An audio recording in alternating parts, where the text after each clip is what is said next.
반갑습니다. 우리 친구들. 고3 사물학평 윤리와 사상 해설 강의를 진행하게 된 최한준입니다. 해설 강의를 진행하기 전에 여러분들 총평을 간단하게 먼저 여러분들한테 말씀을 드리고 우리가 해설 강의를 한번 진행을 해볼게요. 일단 오늘 여러분들 굉장히 좀 정신도 없고 힘들었을 텐데 끝까지 최선을 다해서 시험을 치러준 우리 수험생 여러분들 정말 수고 많으셨다 이렇게 말씀드리면서 한번 시작을 해볼게요. 그러면 오늘 여러분들이 치렀던 윤리와 사상은 어땠냐?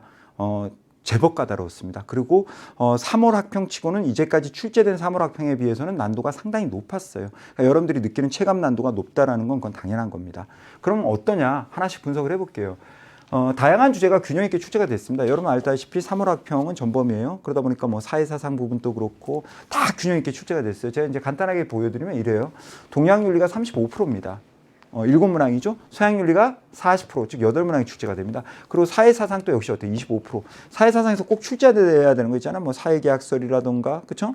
그다음 평화라던가, 그다음 또 공화주의에서의 자유라던가, 그 뭐 벌린과 페티스의 자유 이런 게 다 출제가 됐습니다. 제가 볼 때 딱 하나 아쉬운 게 어떤 개념이 출제가 안 됐죠. 뭐 자본주의 이런 것도 다 나왔어요. 근데 이제 요즘 대세가 민주주의거든요. 그 민주주의와 관련된 직접적인 내용은 이제 사회사상에서 다루지 않아졌다. 뭐 이런 정도의 특징 제가 이제 말씀드릴 수가 있고, 이렇게 굉장히 어때요? 균형 있게. 지금 제가 말씀드린 것처럼 다양한 주제가 아주 균형 있게 그래서 출제가 됐다라고 아마 여러분들 느끼셨을 거예요. 맞습니다. 그리고 예측 가능한 비교 유형이 정말 많이 출제됐어요. 플라톤 나오면 누가 나오죠? 아르스토텔레스. 맹자가 나오면 누가 나오죠? 순자가 나오죠. 그렇죠? 이렇게 대부분이 제가 볼 때는 예측 가능한 출제가 예측 가능한 비교 유형이 출제가 됐어요. 홉스가 나오니까 로크가 나왔고 다 좋아요. 그런데 새로운 비교 유형이 출제된 문항들도 꽤 있었죠. 그렇죠? 이건 뭐지?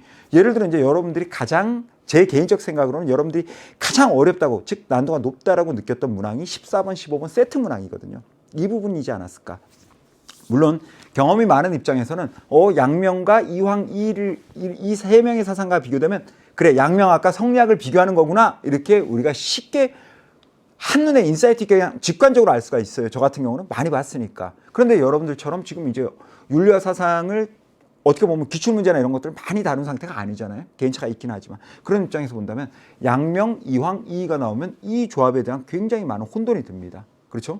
지금 말씀드린 그런 겁니다. 그래서 여러분들이 느끼기에는 14번이나 15번 같은 경우에는 굉장히 낯설다. 비교 유형 자체가. 그러면 낯설다라고 느끼면 여러분들이 어떻게 될까요? 일단 심적으로 위축됩니다. 일단 심적으로 위축되면 그 다음서부터는 어때요? 독해라던가 판단 자체가 잘 안 이루어져요. 평소 때만큼 잘. 바로 그겁니다. 그래서 우리가 위축되면은 자기 실력보다도 성적이 낮게 나오는 거예요. 그럴 필요 없거든요, 여러분들. 근데 어쨌든 이런 유형이 출제됐고, 특히 또 9번 유형 같은 경우에도 또 재밌었죠.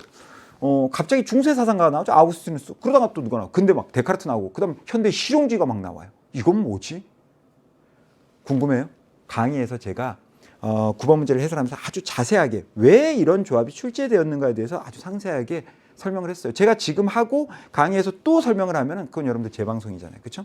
강의에서 구체적으로 여러분들한테 문제를 띄워놓고 상세하게 왜 이런 비교는 무엇을 묻기 위한 것인가에 대한 상세한 분석을 여러분들한테 해드리도록 할게요. 그다음 이건 좀처럼 뭐 잘 나오는 표현은 아닌데 올해 3월 학평은 또 예년 3월 학평하고 다르게 추상적 표현을 이용한 선택지가 다수 출제됩니다. 예를 들어 2번 문항 불교 아주 기본적인 문항이었어요. 근데 어떤 표현을 써요? 세간이라는 표현을 써요. 잘 안 쓰는 표현이에요. 거기서 여러분들이 또 위축되죠. 여러분들이 느끼는 건 위축된다는 건 뭐야? 어렵다고 느끼는 거예요. 그 다음에 또 몇 번이 있냐면 여러분들이 뭐 13번 하이데거 여러분들 생각납니까? 사르트르 실존주의 비교하는 거기서 1번 선지 하이데거와 관련해서 어떤 표현이 나와요? 비본래적이라는 표현이 나오거든요. 그건 제가 실존주의 할 때 굉장히 많이 했어요. 한 2, 3년 전에 제가 본래적, 비본래적 굉장히 많이 했던 얘기거든요. 비본래적. 근데 잘 안 다루는, 즉 출제가 잘 되지 않는 표현입니다. 근데 그런 표현들이 또 어때요? 선택지로 구성되어 있다는 거예요. 그러니까 여러분들이 올해 느끼는 3월 학평은 여러분들이 느끼실 때는 까다롭다. 왜? 하이데거인데 내가 처음 들어보는 표현들이 자꾸 나타난다. 불교인데 내가 처음 보는 표현이 선택지나 보기에 자꾸 보여진다는 건 여러분들이 심적으로 위축된다는 거예요. 그래서 아마 여러분들이 느끼는 체감 난도가 더 높아지지 않았을까라고 저는 분석을 합니다. 그래요. 그래서 또 선택지를 보면요. 판단 능력을 요구하는 선택지가 다수 출제됩니다. 쉽게 얘기하면 여러분들이 거기 나와 있는 문맥을 정확하게 독해를 해서 판단을 해야만 이것이 무엇을 묻고 있는지를 이해할 수 있는 알 수 있는 그런 선택지들이 굉장히 많이 나왔다는 거예요. 그래서 대표적으로 제가 이제 여러분들 가장 어렵다라고 보는 게 15번 문제예요. 누구하고 누구를 묻는 겁니까? 그렇죠. 이황이라는 성리학자들과 정약용이라는 사상가를 비교하는 거죠. 그렇죠? 거기서 어때요? 이 정약용이라는 사상가의 자주직군을 둘러싼 게 나왔죠. 여러분들 선천적이거든. 근데 어때요? 이게 여러분들이 행간에 빠져들면은 여러분들도 모르게 출제자의 의도에 빠져가지고 오답으로 그냥 직행하는 경우가 있어요. 무슨 말인지 알겠어요? 그러니까 그걸 정확하게 여러분들이 독해하고 여러분들이 가지고 있는 지식을 가지고서 무엇을 제시함으로 인해서 어떻게 나를 오답으로 인도하려고 하는구나. 그게 분석이 돼야 되는 거거든요. 그래야만 여러분들이 함정을 피해 나갈 수 있는 선택지들이 다수 출제가 됐습니다. 그래서 여러분들이 예년에 출제되었던 사물학평에 비해서는 올해 치러진 사물학평에 대해서 굉장히 좀 느끼는 체감 난도가 높아질 수밖에 없었다라고 저는 분석을 합니다. 요건 이제 제가 말씀을 드렸던 거고요. 그러면 이제 남아있는 시간 동안 여러분들 뭘 해야 되냐? 이런 고난도 문항을 우리가 해결을 해야 되잖아요. 14번, 15번. 그렇죠? 얼마나 어려워. 이게 바로 뭐였죠? 그렇죠. 양명과 성리학, 이황과 이의를 비교하는 문제였어요. 요거는 뭐였죠? 그렇지. 이황과 이의라는 성리학과 누구를? 정약용을. 제일 어려운 주제들 중 하나입니다. 막 선택지가 손도 못 대요. 한국말인데 한국말이 아닌 것 같은 느낌. 맞죠? 여러분들이 느낄 때 한글로 쓰여져 있어. 근데 읽어도 어때요? 머릿속엔 들어오지 않는 거야. 그런 느낌들. 왜 이런 현상이 발생하고 이제 괜찮아요. 다행히 3월이니까. 이제 극복해 나가면 되는 겁니다. 누구하고? 저하고. 그러니까 여러분들 어때요? 강의 수강하고 나서 여러분들 내가 등급이 너무 잘나서 너무 좋아. 그럴 수는 있어요. 너무 실망스러워. 그럴 수는 있어요. 하지만 그게 끝이 아닙니다. 이제 시작이에요. 그래서 강의 끝나자마자 여러분들 반드시 수능 특강으로 저를 만나러 오셔야 됩니다. 아시겠어요? 그러면 어떻게 공부해야 이런 문항들을 해결할 수 있고 이 문항들을 어렵게 만드는 선택지들을 우리가 극복해낼 수 있느냐? 요거죠.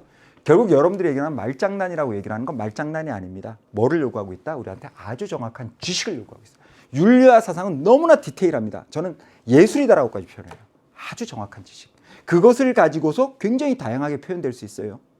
하지만 아무리 다양하게 표현돼도 여러분들이 뭐를 가지고 있다면 정확한 지식을 가지고 있다면 주제별 모호한 선지라던가 이런 것들이 다 해석이 될 수 있는 거예요. 판단되고 분석이 되는 거예요.